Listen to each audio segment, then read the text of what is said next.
Welcome everybody back to the Crimson 15 podcast. I am your host, Crimson Sin. And 15 PCA. We just finished watching episode 3 of Star Trek. No, episode Discovery. 4 actually. Oh, it's episode 4. Remember the first two they showed? Oh yeah, I guess those do count as technically. Yeah. So yeah, episode 4. Matt, when I said we're at the bottom, it can only get better. No, we're reaching new depths of how low this show can go. Like, how low can it go? Star Trek. It's awful. It's awful. It's just so crazy. Just the things that well, okay. In the beginning, we see they give us a little breakdown what happened last time. Okay, she's on a ship being sent somewhere. Prison transport. So she's on a ship with some other prisoners who literally look like they came out of 2017. Yeah. And there's some guy on there who's just like, would you ever think the phrase "get your shiny panties in a twist" would ever be said in a Trek show? Ever? No. So that right there sets the stage for the rest of this episode. Oh, it makes no sense. It's just so out of character for even prisoners to say that in Starfleet. It's just bizarre. Yeah. And there's no shielding between the front part where the pilot's at and them. None at all. Yeah, you'd think there'd at least be a door. I don't know. But so then they're sitting there, and of course that guy's talking crap. Oh, that's Michael. She's the mutineer. No. And then one of the ladies is on there like, oh, I had a cousin who was on one of the ships, and that's nothing to do with anything. She died, and like 8,000 people died, and then of course Michael, because she's Michael, actually 8,187 people died, or whatever number she said. So she had to be exact.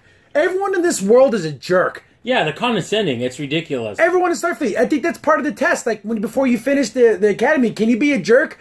Do you think you really can do it? Then you're in Starfleet, because everyone's a jerk in this show. Yeah, you hand in your pad when you pass your final test. Starfleet, they take and drop it and look at you like, what is it? Pick it up. Pick it up. I know, right? Everyone's a jerk. So they get like a warning. There's like these little lightning bugs that like eat energy, and they're on the outside of the ship. And then the pilot has to go out there and scrape them off with the squeegee or something. I don't know what yeah, it's so weird. They couldn't just stop the ship. So then she gets like pulled off, like. And she goes. She's gone. Yeah, she's gone. She's just disappeared into the blackness of space. So they're on a ship that's just going into anywhere, and they're prisoners, so they're all chained up. Then the Discovery saves them and pulls them with the tractor beam. We don't know what happens to the pilot, by the way. The pilot's dead. No, she's dead. She's dead. They never say anything. That pilot lady is gone. She is dead. Okay. So they bring the ship on board, and then the chief security officer gets down. And she's, again, condescending. And, looks like the animals are here. Who talks like this? And especially in Starfleet, in the Federation, would never, like a person of security, ever talk like that to prisoners. I mean... I would imagine, even today, if like one of our aircraft carriers picked up a ship, that they wouldn't talk this way. And they could be full of Somali pirates, they wouldn't talk this way. They wouldn't talk this way if they like, picked up a ship of prisoners or whatever. Mm-hmm. But somehow in this time, everyone's a freaking jerk. Yeah. So, and of course, the security officer, this lady, she's big, she's bad, she can say whatever she wants, treats people like crap because, that's what security officers do. That's part of the game. Yeah.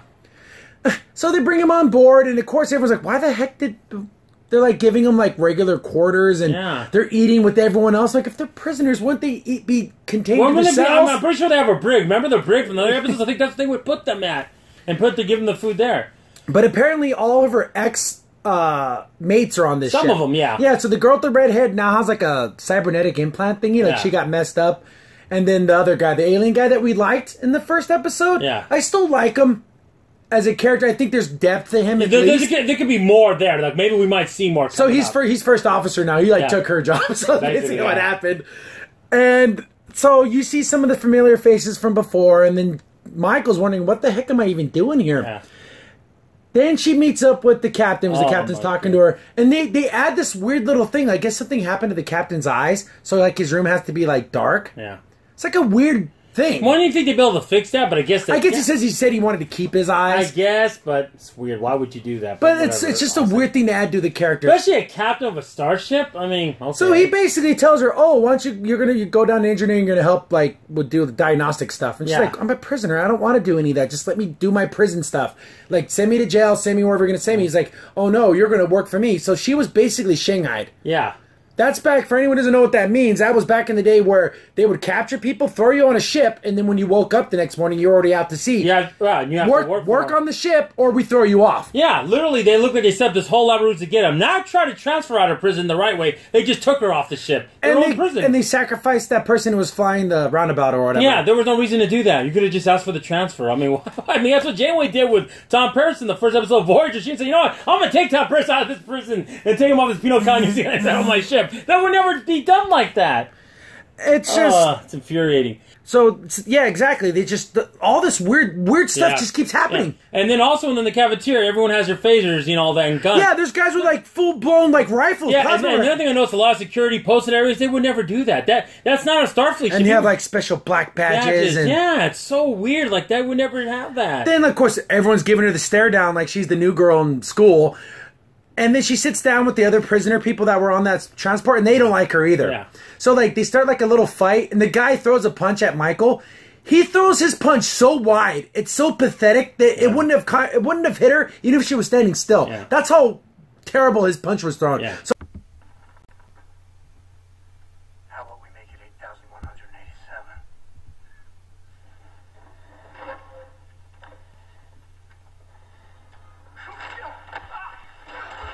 I literally thought that he was trying to do a setup. I thought so too. No, because it was just a horrible punch. Like, it was a terrible throw. It makes no sense. So they break it up or whatever. It's kind of pointless for and that that's thing, too. And that's the last time you see those other people. Yeah, you don't see them at all. I'm going to assume they killed them, because on this kind of ship, that's what we do. So those other prisoners are dead. As far as I'm concerned, they executed them. That's what we do on Starfleet.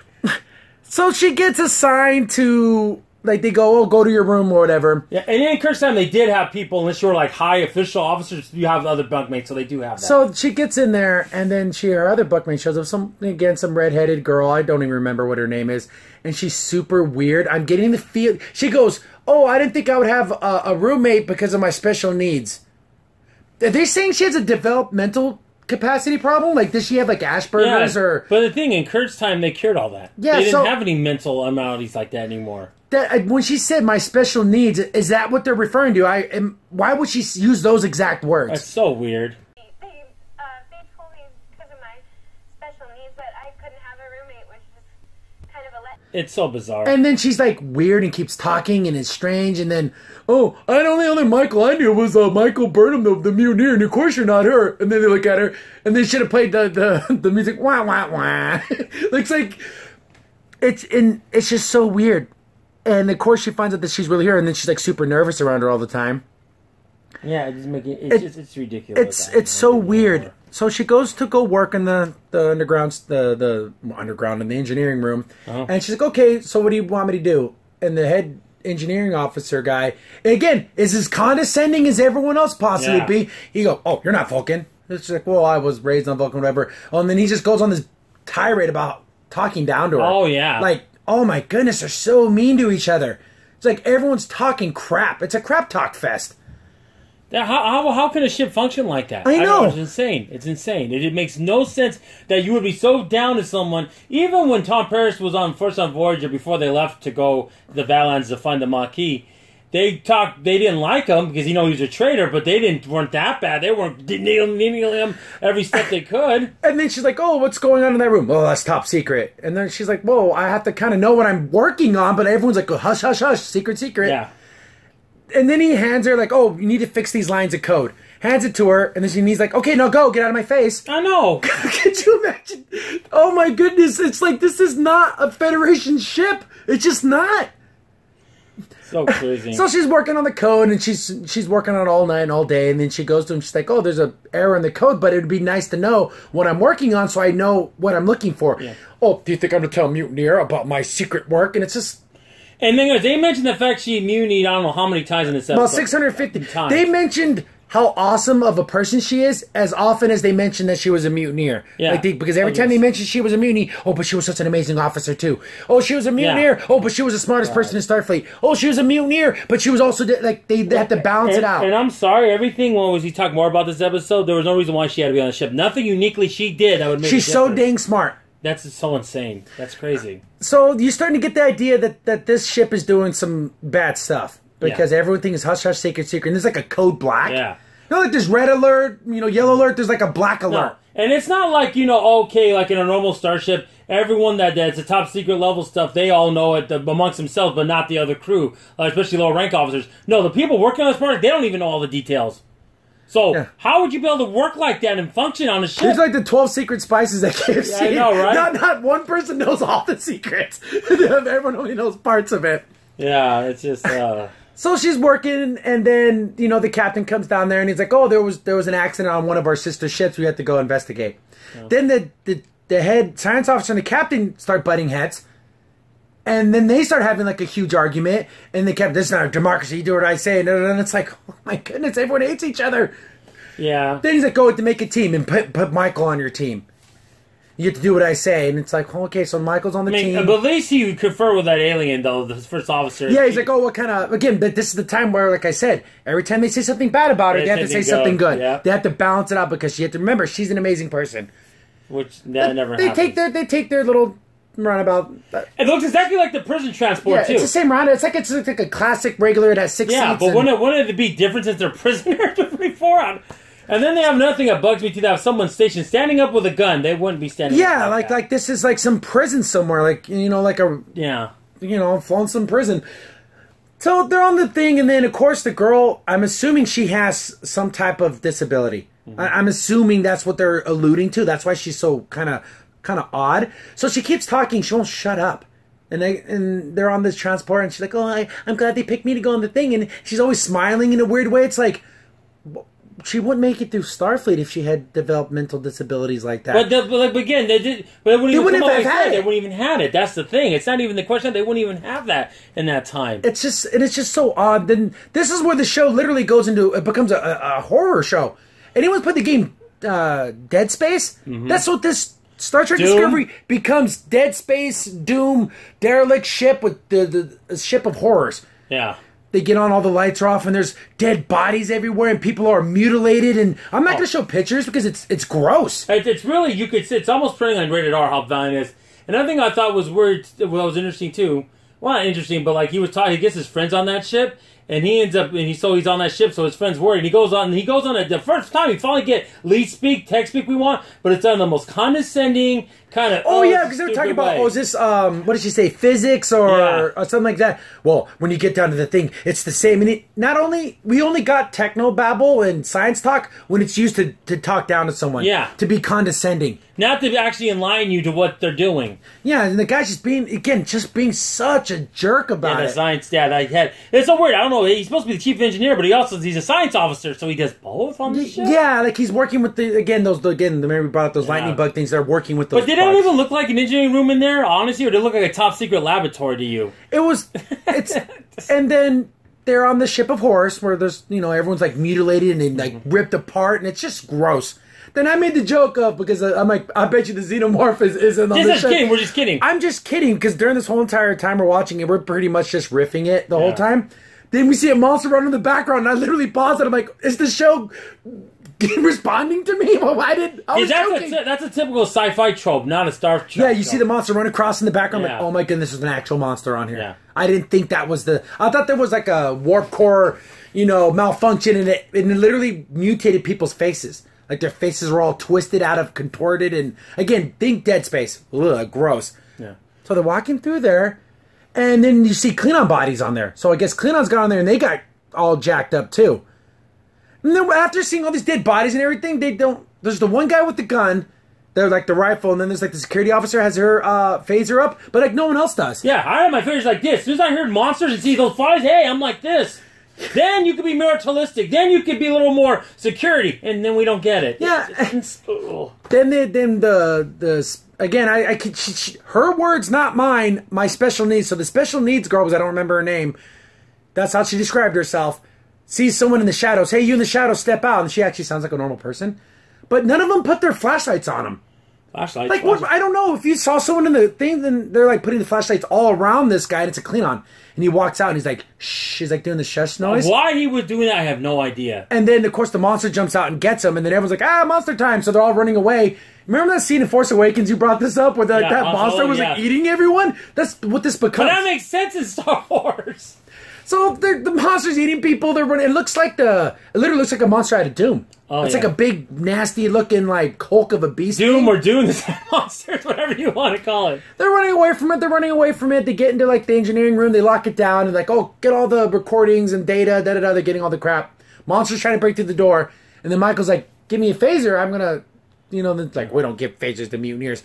We're kind of in the point where we're all going to die. Yeah, you got to kind of trust me at this point. Yeah, so they give her a phaser. She's like, oh, I'm going to get it basically to chase me. And while you guys get away, I'll get it to chase me into the Jeffries tubes and then, Jeffries look kind of cool. They're bigger. They're kind of cool. But another weird thing happens. Monster comes out and then she goes, hey, she tries to, I don't know, say a one-liner. Just start shooting it. Why? So you saw his face. I'd have been like, boom, boom, boom. Keep shooting. She, has to say a little quip first. It's like, okay, whatever. Wouldn't it make more sense to give her a plasma rifle besides having a handgun? Wouldn't it make more sense to give her a more powerful weapon? Oh, and they also found, like, a piece of machinery on the ship. And they're like, oh, take that. So, like, there's a lot of little mysteries of, like, little things that are sprinkled throughout this whole episode. So the mystery of whatever that little machine was. But again, this show has been written so horribly, I don't care. Yeah, I don't care about all these little mysteries. I don't care. It just doesn't matter to me. She gets the monster to follow her up in the Jeffries tubes, and then she starts, like, talking to herself. Yeah, I'm like, oh, it's Alice in Wonderland. I couldn't say what's up with the rabbit hole. Because we're falling through the tunnel. Then literally right after I said that, she says Alice. I'm like, okay, Alice in Wonderland.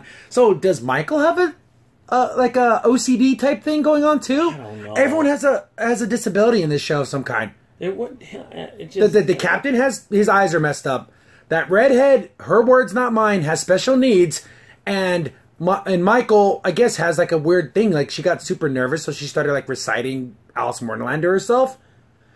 She's crawling through the tubes, the monster's chasing her, and then she's like, "Oh, come debate, whatever." And then she drops out of the tube and falls right into the thing because she did the calculations so perfectly. Yeah, like she did that. She lands like a superhero too. No, and Deadpool says she can do the superhero landing. She literally does the superhero. Dock with the ship, so you could see the little part between both ships that have been fine. No, she almost just jumps down and she's fine. Oh, okay. She did the perfect calculations. Yeah, sure. Gets off the ship, gets back to the Discovery, and then she basically goes, "Okay, I'm gonna get back on the next prison ship, and I helped you with your thing. I'm getting out of here." Or the prison she was on, whatever. Yeah, they're going to transport her out of there. Because she was telling her old friend, I forget his name, the alien guy that we actually kind of liked. And he's like, oh, okay, if you leave, whatever. But he also got her on the sick burn. The sickest burn. That was probably the best part. The best part of it, he's sick burns her so bad. And he goes, she's like, I'm not going to cause any trouble. This is a little bit earlier in the episode, I just remembered it.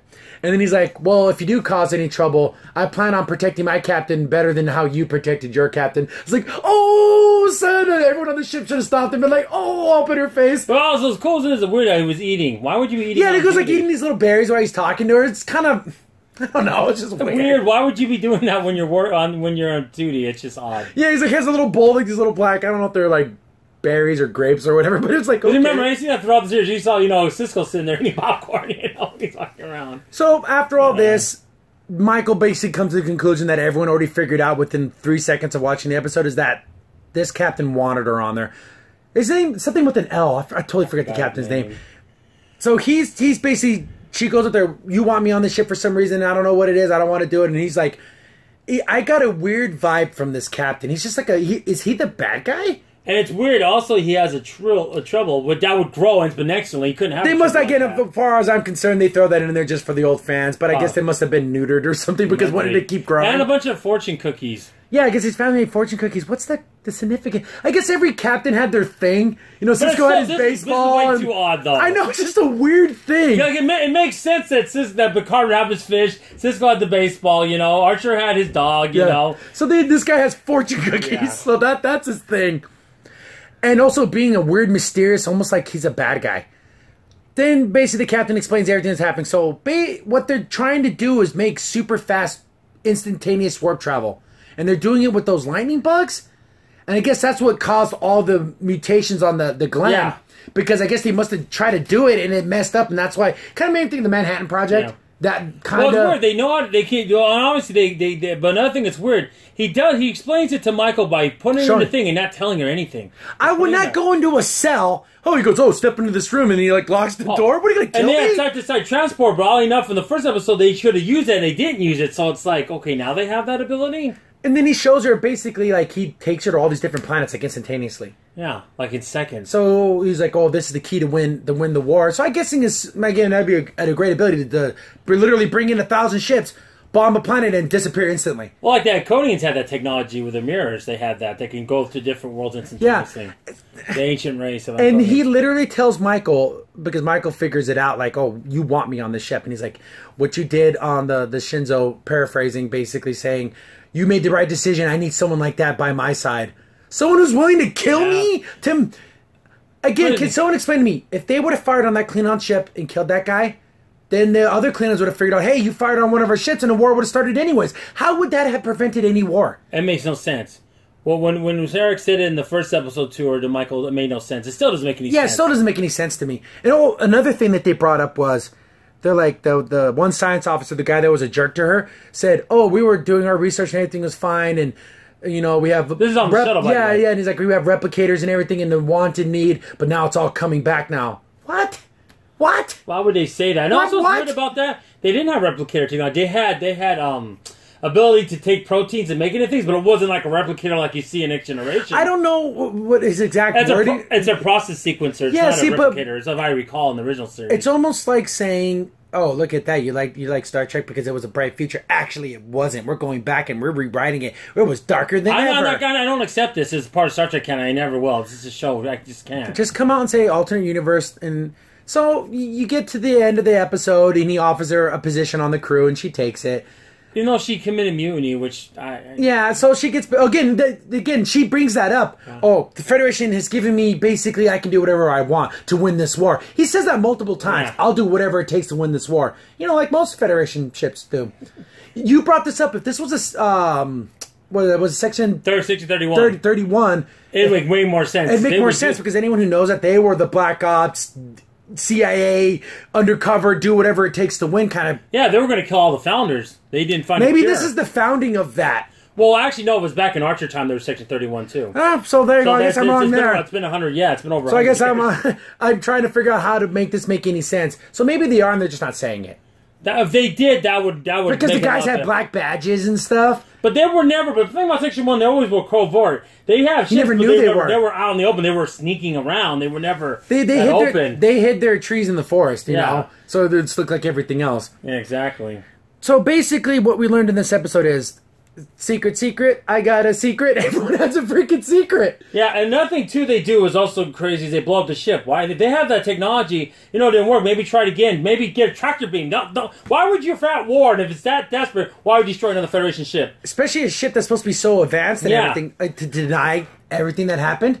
Like, who cares at that point if this war is so horrible? And the captain kept the monster. Yeah. He has it in a cage on the ship. And he has other sentient life forms like a Gorn. He has bones. It looked like a skeleton of a Gorn. Yeah. So are they they say they're using these things to use it for space travel or whatever to go fast, but I guess maybe it's mutating people because again they talk like the genetic manipulation, but they kind of didn't touch on that. Oh yeah, and the worst thing talking about the bodies. He saw his friend. It's like his face was here, and like it got torn off, and you saw his like a piece of taffy that got pulled apart. Oh, it's really graphic. Yeah, we're not going to show. I'm not going. I won't show pictures like that because it's gross.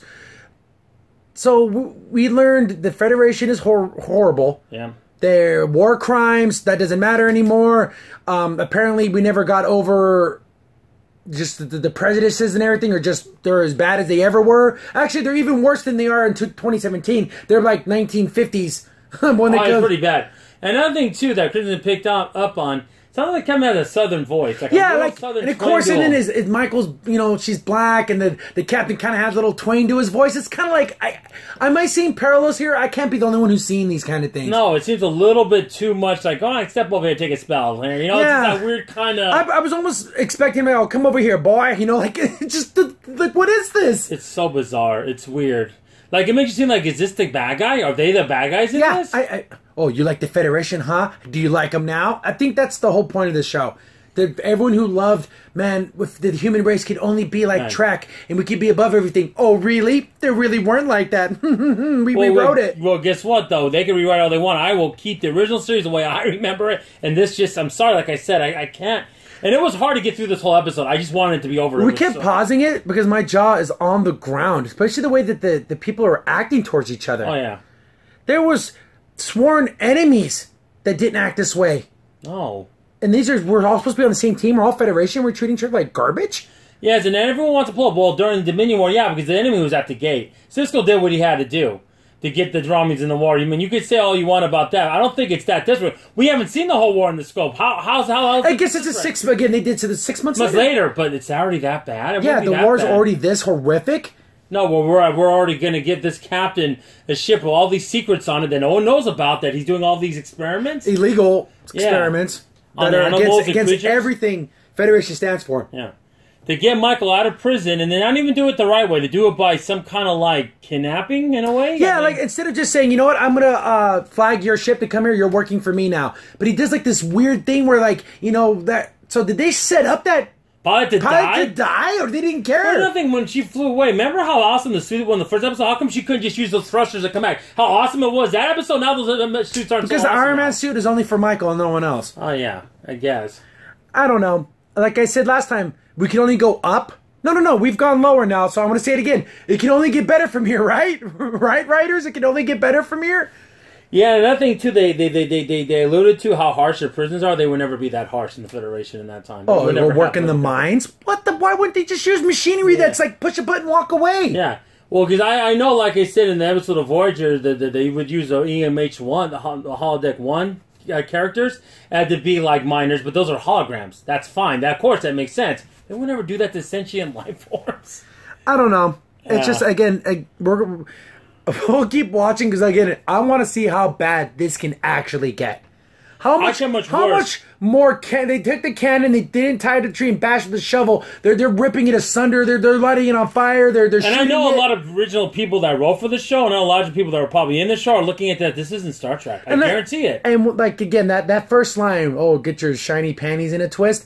I wish Gene Roddenberry was alive. Read that in the script, and then Gene Roddenberry sign off saying, "Yes, do that in my show. Take my vision, and that fits my vision." Yeah, don't give me this that his son's producing it. That doesn't mean anything. Okay, and well, it's not him. I'm sorry that I know. Oh, it's different. I think a lot of people commenting that. Oh, at least the show's different. Different doesn't equal good. Not when it comes to something that's like so remove Trek from this whole entire thing, and this is kind of a weird sci-fi show that I might check out. It's about 7, 6.5. But this episode, I say, is like a 1. It was probably the worst episode. This is overall. I still believe that the scene in the other episode where the officer was like begging Michael to come back is still probably worse. It's the worst single scene in Trek history. But this whole episode as a whole is the worst episode I've ever seen, without a doubt. I just can't believe how possibly worse it can get. I just don't know where we go from here. I mean, you're gonna have this captain start shooting people on the bridge. I mean, how much worse can it get? Pirate, the damn pirate. Yeah. You gave a madman the keys to the Federation. He could do whatever it takes. The Federation was never do whatever it takes. Not after 6 months of a war. Yeah, this war's been dragging on for 35 years. You know, the Klingons are already they're besieging Earth, and we lost our homeworld. Okay, now we're at the end of everything. The thing is about Cisco, yes, he did take steps to get Dominion in the war, but it wasn't a long, prolonged kind of thing. This is an ongoing thing with this captain, not just a one moment in time. So, I'm sure there's fans you can comment on it. I don't see how you can be a fan of this and be a Star Trek fan. To be a Trek fan and this, I don't know how you can. It's just crazy to me. It's just crazy. I know. This show has special needs. Yeah. Why did they use that phrase? But I'm very shy around people. They didn't want to give me a person. I'm not very good. Okay, I can understand that because you can't cure shyness, but they can cure all those things. You know. You wouldn't have developmental illnesses of any kind or conditions. I don't know. I just like every time we talk about this show, I would get to a point where I don't want to talk about it anymore, and that's where I'm at right now. Yeah, I'm just trying to It's even worse. I didn't think it was possible. Yeah. Can this episode get even worse than the next? Oh, I can only. Yeah, I know, right? How low can you go? That's what I really want to know.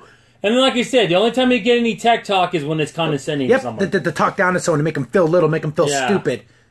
Okay, thanks, guys. That's great. Yeah, I don't know. Oh, yeah, we didn't bring up breath lock doors that use your breath to open. That is probably the stupidest way to lock the door. It'd be a hand scan or it'd be a retina scan with your eye to that top secret area. Yeah, you walk up to the door and the thing goes, oh, Captain. And Michael finds a way to get in it by using the saliva of that special and she sprays the air through it. They literally made this door breath analyzer so she can find a way to get inside. That's the only reason why they did it. The thing is, why would she have access to it? Wouldn't it be like just to lieutenants and high-ranking officials? Actually, the thing, everyone doesn't her, but Michael, it's like...